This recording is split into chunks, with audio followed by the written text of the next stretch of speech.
Hello, it's my Eurovision 2021 Top 39, place 30. It's Moldova, Natalia Gordienko, Sugar.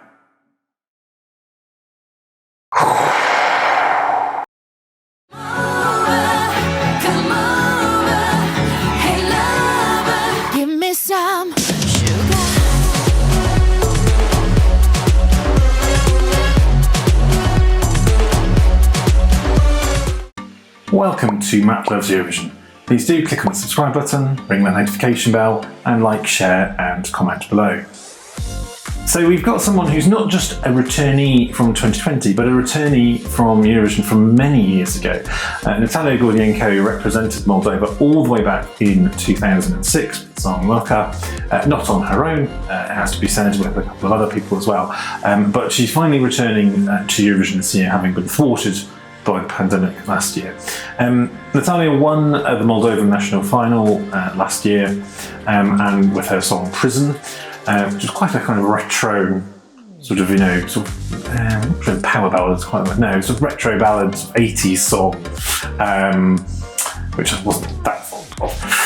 But she was invited back this year again, and has come back with a song that is really quite different.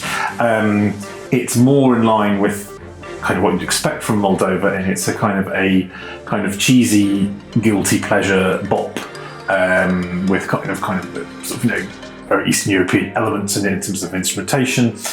Probably what we've come to expect from the people behind the song. They've been behind an awful lot of other tracks that we've had over the years that we've enjoyed. They're known as the Dream Team, but that is led by Philipp Kirkorov, whose name you probably know, represented Russia back in the 90s, but has been heavily involved in many Eurovision entries and often features in lots of the kind of Eurovision-related events as well. So he's hard to miss, both kind of literally in his what he looks like, but the fact that he's at every event going, it seems.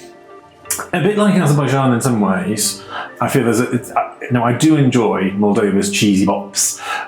They've had some really good ones, but this one feels, I don't know, again, just feels a little bit more cynical to me, a little bit sort of overly, sort of too deliberate in its own way.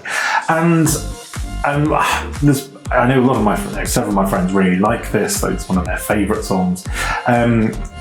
I do get a bit irritated by the kind of the instrumental drop, which is kind of such a big part of some of these Eastern European bops.